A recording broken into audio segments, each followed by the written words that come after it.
Thank you. Gee, that was a beautiful, beautiful piece of music. Yes, indeed. Brings tears to the eyes of a hippopotamus. The other day, I'm sitting there singing, like I often do when I'm chewing on Mary Jane's, and I'm eating, I'm once in a while eating a fudgesicle. I watch Sesame Street, see? Oh, you got to keep your head together. And I'm sitting there watching. By the way, I heard a terrible rumor the other day that somebody got mugged on Sesame Street. All the neighborhoods are going that way. It's just awful. But I'm sitting there and watching Sesame Street and watching the Cookie Monster. Well, you know the Cookie Monster, right? Comes out and he goes, Cookie!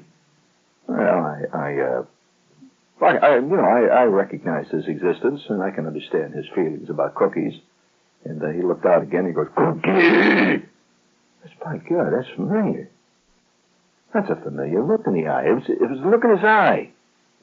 And the sound in his voice of terrible yearning, of want, desire.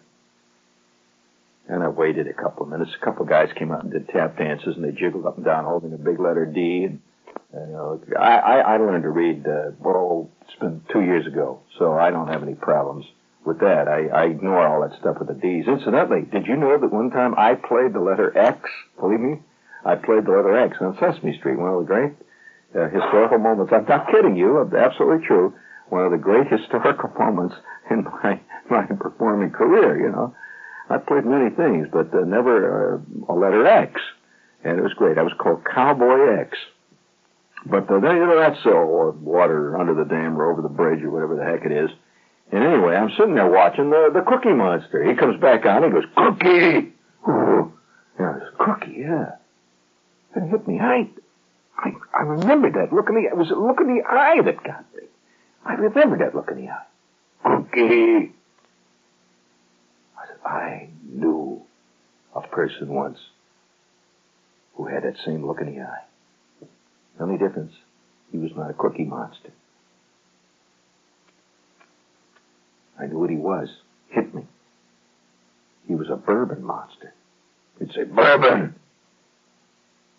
Bourbon! So the recognition was instantaneous. And I knew it was going to be a great Christmas season. A great one. Yes, everywhere the bourbon monsters are coming from out of the woodwork. The Scotch monsters. They're ready for the Christmas. Jingle bells, jingle all the way. But for the snow. Hey, by the way, I know a set of lyrics to this you wouldn't believe. It's fantastic. About 15 to 20 choruses, and I'll tell you, it'll curl the kids' hair. You sing this one around the old Christmas tree there, dancing up and down on your tippy toes.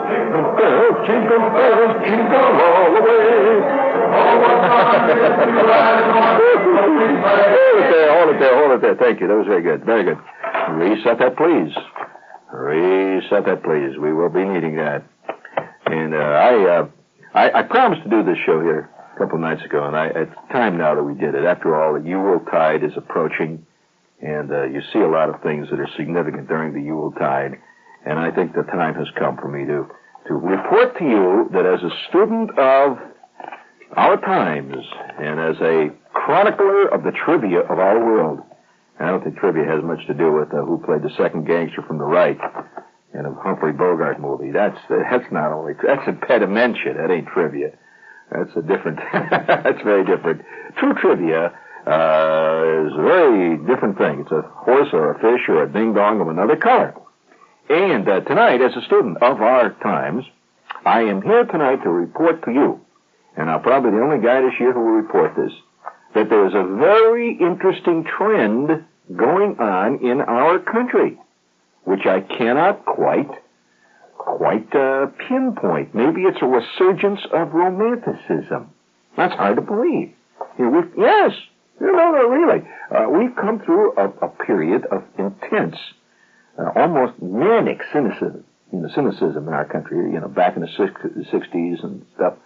And how many of you remember? Watch Christmas cards. Really watch Christmas cards to see what's on the Christmas cards from year to year. Well, I remember just a couple of years ago. Do you remember when they had this great vast wave of sort of borderline pornographic Christmas cards? Do you remember that? I can tell you for a fact that just a couple of years ago, the pornographic Christmas card was really big. It was on the verge. It was not really outright porny. Let's put it this way: the vaguely blue Christmas card, kind of cynical. Like, ho, ho, ho, I know what I want to give you for Christmas, baby. Ho, ho, ho. That kind of stuff. That was in all the Christmas cards, yeah. And then a couple of years before that, Christmas cards became totally opaque. This was before that. A Christmas card often consisted of what looked like a small section of a Jackson Pollock painting. Completely, no meaning, purely an aesthetic concept, and nothing to do with the religion, nothing else, just there it was. You remember those? That was a big deal about 1967, and all through this period, see. Well, now I am here to report that I have absolute proof right here in my hands. An unparalleled resurgence of Santa Claus. Santa Claus is having an absolutely, now, don't laugh, I'm telling you the truth. Santa Claus is having a tremendous comeback. And if you're curious where I have this information, I have a lot of information. For one thing, I talked to a guy who is the manager, and is the manager of one of the biggest stores in Philadelphia. He says they have never, ever in his memory, and this guy's been there for many years, had as many kids waiting in line to talk to Santa Claus as this year. He says it's incredible. All right? This year did you notice on television there was a remake of The Miracle on 34th Street? That's very interesting. Why suddenly this year that's a movie, if you don't know what the movie's about, and sitting out there saying, what do you mean, they're talking about the subway on 34th Street? No. The Miracle on 34th Street was about a guy who was working at Macy's, and how he came to work at Macy's, interesting story too, but he was the real Santa Claus. He really was Santa Claus. And, of course, he had a hell of a lot of trouble. Psychiatrists were examining him and everything else, you see, because he was truly Santa Claus. And they remade it. It was an excellent production, by the way. I thought Roddy McDarrah was great in it. I don't ordinarily like his work, but he was good in that one. And but nevertheless, this is all little straws in the wind. Now, what I'm here to tell you tonight, though, is that there's been an unparalleled resurgence of unabashed romanticism in the Christmas cards. And I've got a stack of them right here in front of me, and I will describe to you what's on them. Now, a lot of people may get one or two Christmas cards. The funny thing about Christmas cards, they tend to meld in your mind like this, just one big giant Christmas card year after year. But they really aren't the same year after year. And in fact, many a Christmas card manufacturer has practically been driven to the brink of suicide because they bet wrong. Like in August, they put up a whole bunch of porny Christmas cards, and that's out. There you are, you're stuck with 12.5 million Christmas cards with this leering face that say, ho, ho, ho, Merry Christmas, baby, I know what I want to give to you. And nobody buys them. What are you going to do?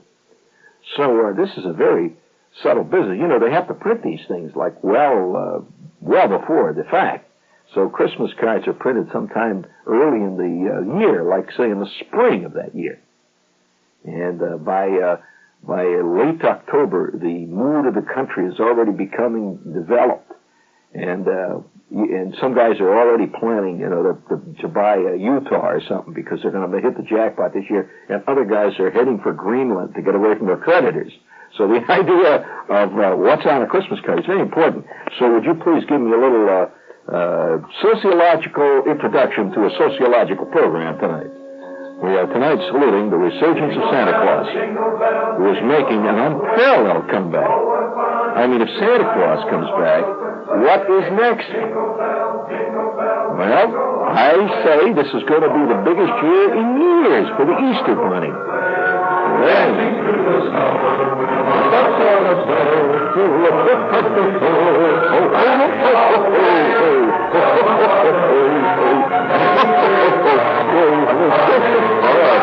All right, now, I have a pile of Christmas cards here before me, and I will describe to you what is on each one by using, just pure oral mental picture descriptions. All right, now, let's take the first one. The first one here is a Christmas card from a doctor, no less. Now, this, these are people that are right there on top of it, generally. This is a doctor. And on the cover of the Christmas card is good old Santa Claus, and it's a very realistic representation of Santa Claus. This is not a stylized Picasso Santa Claus. It's really 1890 Santa Claus, right? And he's got a red suit, and he's got big white beard, and he's got tremendous mustache, and he's a kind of a cute Santa Claus. And he's wearing what appears to be, he's wearing, there's one incongruous part of his costume. He's got these black boots on. And the black boots have got gold buckles, but curiously enough, they've got these corrugated red rubber soles that you wear when you're out in the mud. You've seen those things?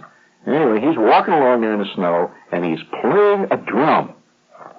And he's walking past us at right angles. He's going right past us. He's playing a drum, and the drum has the American eagle and the American shield on it. Now, how do you like that? And what does it say inside? Have a very Merry Christmas.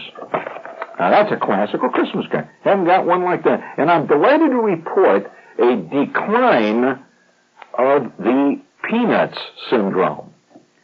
Last year, for those of you who can remember that far back, that's been a year ago, and of course that's before your time, most of you out there. And 1 year ago, I would say roughly 3 Christmas cards out of 5 alluded to Snoopy. I'm delighted to report that plague has passed. We're safely through that crisis. And before we go speaking, this is WOR New York. I'm doing what art critics do. I'm giving you an art criticism of the Christmas card of 1973. Now, one of the great curses of a couple of years ago was the commercial Christmas card. A Christmas card would arrive, and it had a little holly leaves all over the outside on the envelope, and you think, gee, it's a great thing. Here's a Christmas card from one of my friends. And you open it up, and inside is this great big piece of cardboard, printed at enormous expense. And what is it going across the front of it but an enormous gold, green, and yellow moving van? And underneath it says, from the Acme International Widget Moving Company. When you've got to move, think of us. And oh, by the way, incidentally, Merry Christmas. That was the commercial card. And I'm also delighted to report the decline of what we called in the trade, the Christmas card critics called the rampant ego Christmas card. Now, what was the rampant ego Christmas card? This was a Christmas card that had tastefully printed all over it pictures of the guy who sent it to you, his wife, and his 3 ugly children, all squatting next to the Airedale. We've noticed this has declined, and I'm delighted to report that it's the rampant ego Christmas card, where the 3 wise men, the Savior, and various other religious figures had been supplanted by that great religious grouping of our time, the American family. Daddy sitting next to his large-toothed wife, grinning into the camera, and there are these 3 lumpy, ugly kids squatting all around them, and the Airedale right in the middle of them. Okay? I'm delighted to report that none of those have appeared yet this year. Now, I'm not saying that these things will not appear in your little old stocking. What I am saying is that we're here at the Avant-Garde. This is what's really being done today. Now, you've got a lot of friends who are going to stick with that. But, there's still people painting in the 1923 style. It doesn't mean that it's with it. Now, do you want to hear what the next one is? Another Christmas, another Santa Claus. Seriously enough, this Santa Claus is moving across the page in the same direction that the other one was, and is wearing what looks like an identically colored suit. It's a Christmas card of Santa Claus, but this one is one of those vaguely cutie pie ones. It shows two street corner Santa Clauses going to work.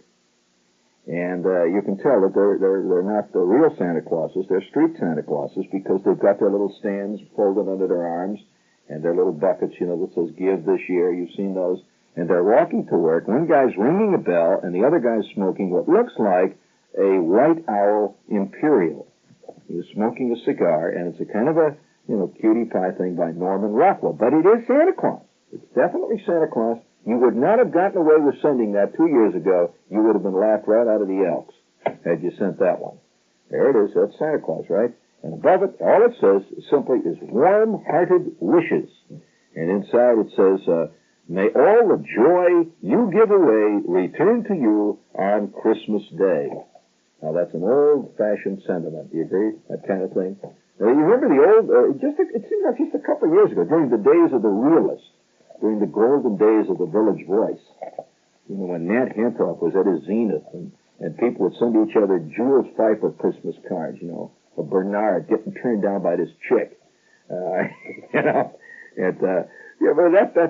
that's all over and done with, according to our. Now, here is another very, very sentimental picture. Somewhat enigmatic, but nevertheless, it's a painting. It looks like it's a combination gouache and watercolor. It's a nice painting. It's a very realistic painting, but quite nice, of a snow-covered landscape, and a railroad track is going away from us. We're looking down a railroad track, and it is a snow-covered representation of an old-fashioned railroad station. Now, that's kind of a mysterious thing to have on a Christmas card, but it is a pretty painting and unabashedly sentimental. You agree? And inside, all it says is Season's Greetings. Now, not like the old Christmas card that I remember with such great fondness. You want that says, up yours, something like that. Yeah, I used to get those. It's a couple of years ago, But that's all over and done with. So now, here's another Christmas card. Now, this one is a very tasteful card, and it's a representation of the three wise men arriving, and you can see it's done in gold. It's nice. It's done in gold leaf, and it looks like, yes, it's done in gold leaf and embossed. It's an embossed card on a white background, or an off-white background, and the star is high above. The star is way up there in the sky, and it's a tiny, beautifully embossed gold star, but it's definitely religious. You see the three wise men here in the foreground.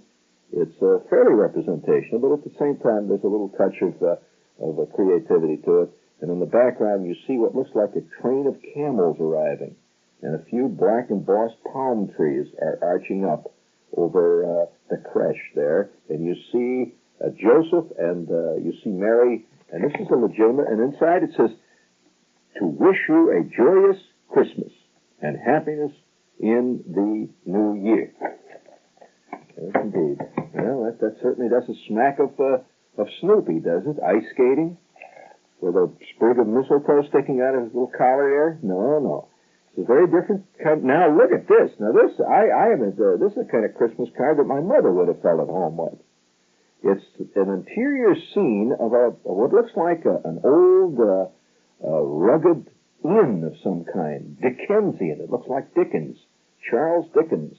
And there's nobody in the scene, just this rugged inn with the beams high above, and it's a nighttime scene, and the scene is lit. The interior is lit by a big crackling fire, and in the fire, which one of these great big old 1850 fireplaces, there are pots hanging, and it's one of these walk-in types, great big fireplace, and you see hanging in the fireplace what looks like enormous brass kettles, or something is on the fire there. And the floor is, you can see a vague representation of the floor. It's one of these old planked floors, a great floor. And in the foreground is a genuine green Christmas tree. Not the revolving Japanese type with a transistorized base with, with stereo on the bottom that gives you the Rolling Stones version of Round the Tree We Go. And here you see a couple of little Christmas presents. And underneath it, it simply says, Merry Christmas. That's all. That's a very sentimental kind. Now, I'm not making any value judgments here. Now, here's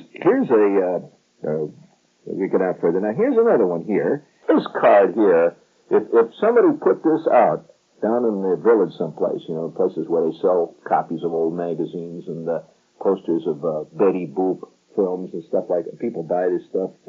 If he put this out and just simply said above it, 1917, people would buy that because it looks like that. It's a green card, again a green one, but this one is a little slightly different green. It's a nice paper. It's this crisp artificial parchment paper, but it's an absolutely faithful reproduction of a Christmas tree. All it is a Christmas tree. Trees, by the way, are coming back like Billy be damned this year. They really are. That's another thing. I have a friend downtown who has a place where he sells Christmas trees. He says, fantastic. He says, Christmas trees are coming back like gangbusters. But nevertheless, this is a Christmas tree, and the Christmas tree is interesting in one very important respect. It is lit by red candles. Candles on this tree. The entire tree is lit by candles with little flares of light around the flame. You see that? Now, obviously, that's a Christmas tree of long past. I don't know. I don't even know anybody who ever remembers having a Christmas tree with candles on it. Did you ever? I've never seen that. I've always seen pictures of it. But this is something that is a candle Christmas tree, so you can tell what period they're talking about.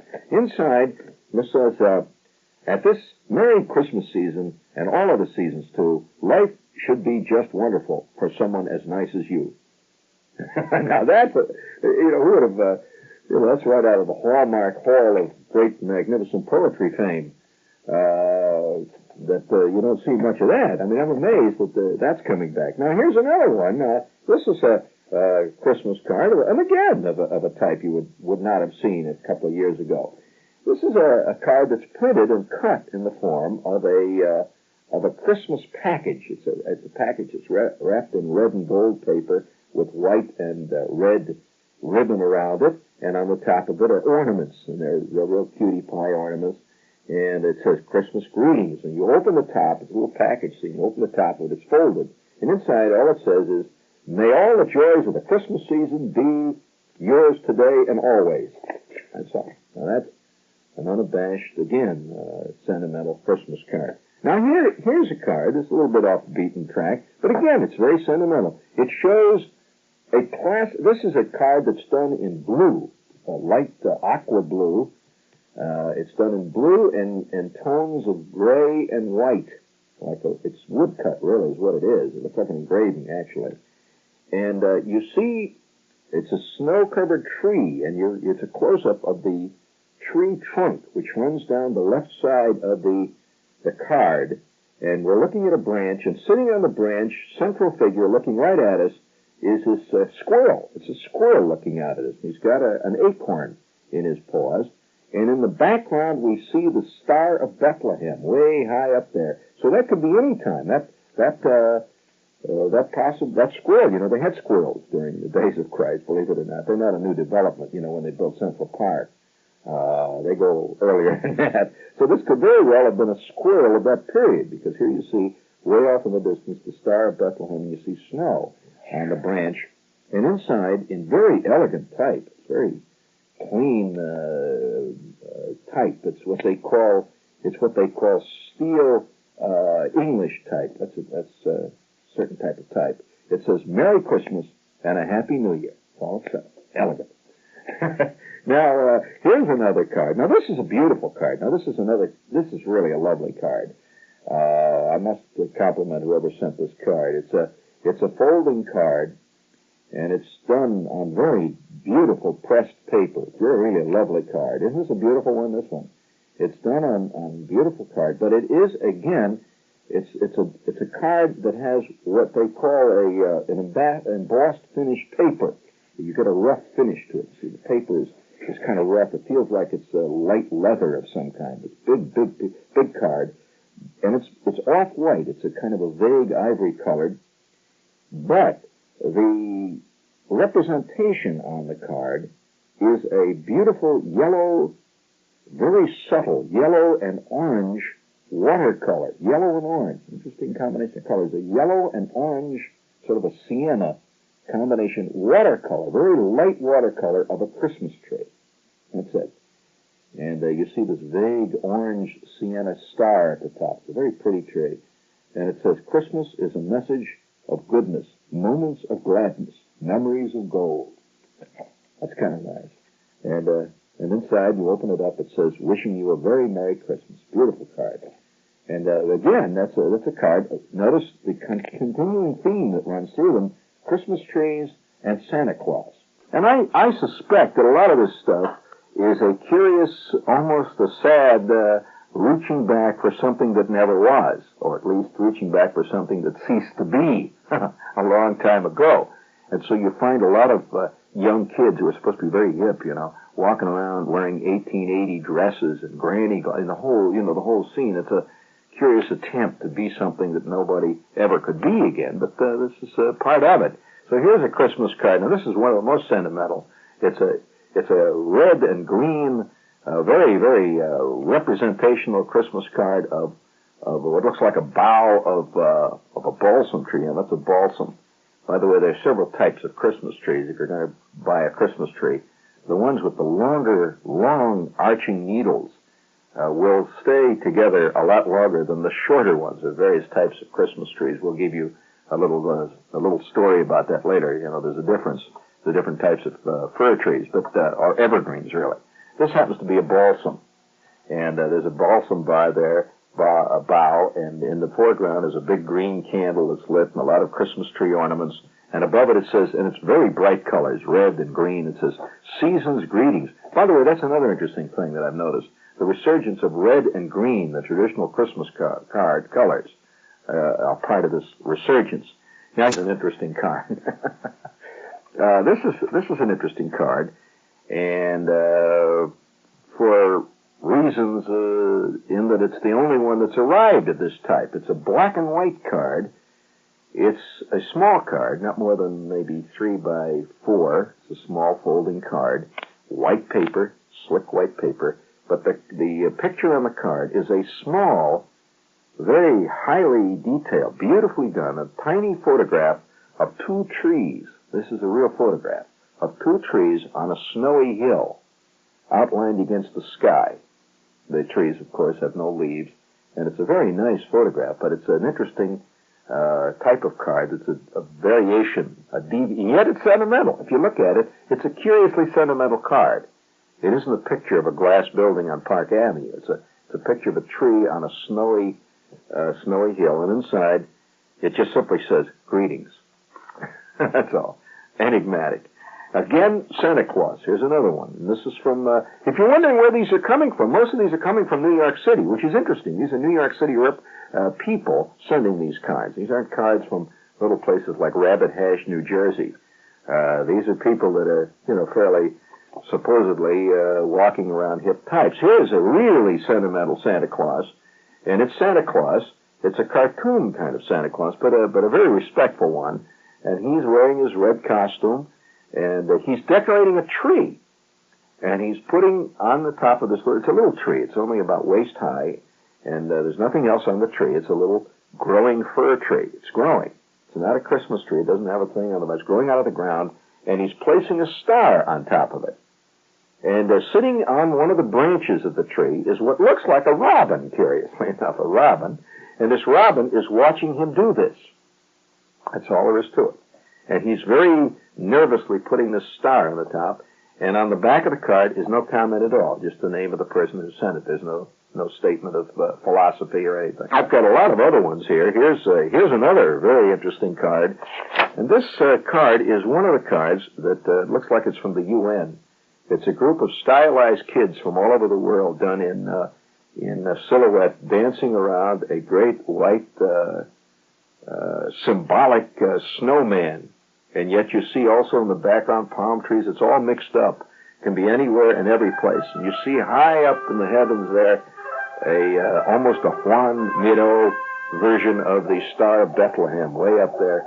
and it's encircled by what looks like a tiny swirling drift of clouds.